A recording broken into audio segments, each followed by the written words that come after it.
the Xiaomi Mi 10 Ultra in terms of specs here seems to be already better than the Redmi K30 Ultra. When you're comparing fast charging at 120 watts, which is ridiculous, versus 33 watts, plus a 120 times ultra zoom camera.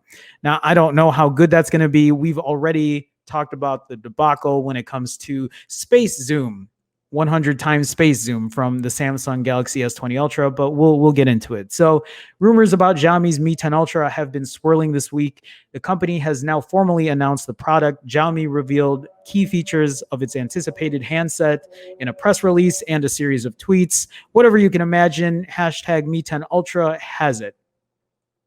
Well, I don't know about that. We'll see.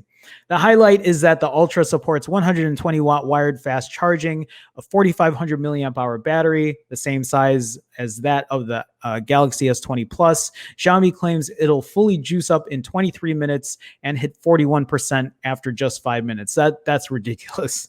Those are ridiculous numbers right there. The Ultra also supports 50 watt wireless fast charging. So the 50 watt wireless, the 50 watt wireless fast charging is probably faster than any wired phones than a lot of people have at this point. My Huawei P40 Pro Plus has a 40 watt wired fast charging, which is already incredibly fast.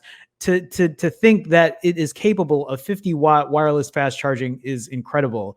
That's something I would love to try just to see how quickly it can charge your phone. It says here, Xiaomi claims you can get a full charge in 40 minutes going this route. That's crazy.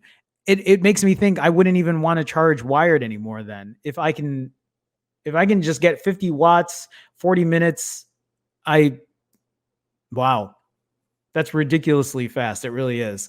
So the Ultra also houses an impressive camera array, including a 48 megapixel primary shooter with a 1/1.32 inch sensor, a 120 times hybrid zoom camera, an 8K video recording capability. There's also a 20 megapixel ultra wide with a 128 degree field of view and a 12 megapixel portrait camera. I wonder how good this camera really is.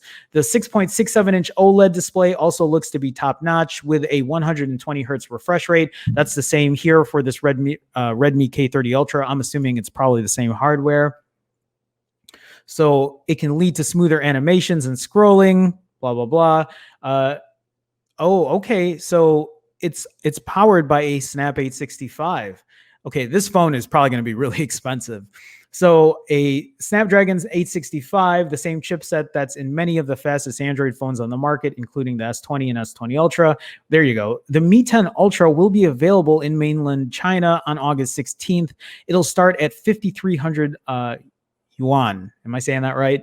Around $760. So yeah, it's on the higher end, but that is so cheap. For the specs that you get, a Snap 865, it didn't even talk about RAM, did it? Did I read the RAM on here? But 120 hertz refresh rate. Apparently good camera specs. I mean, who knows if it really has good camera specs or not. 120 watt wired charging, 50 watt wireless charging. Is it also IP68 dust and water resistant? What are the speakers set up like? So you can get 8 to 16 gigs of RAM, 6.67 inch, 120 hertz refresh rate. You can get 128, 256, or 512 gigs of internal storage. Considering the fact that like I paid $1,300 for my Huawei P40 Pro Plus, the fact that the S20 Ultra cost what, $1,400, $1,500 or whatever. The Note 20 Ultra is $1,300, right? Or $1,400. I keep forgetting the prices. But I mean, this phone is under $1,000 with the specs. If you put those specs in other phones, a lot of other phones will easily start at $1,000. So to even have that price point is very impressive, to say the least.